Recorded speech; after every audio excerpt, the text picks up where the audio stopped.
রুমিনা, তুমি আমাকে ডাকছো কেন বলো তো? রাজামশাই, এমবে আসলাম।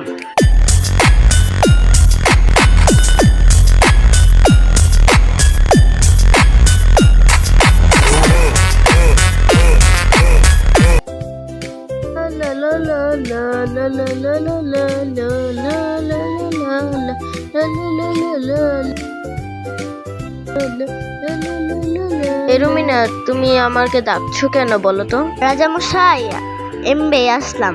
কি, তুমি এমনি এসেছো? এটা কি সত্যি? হ্যাঁ, তবে রাজামশাই আমি যাই। আচ্ছা, যাও। এরা এসে শুধু শুধু টাইম নষ্ট করে।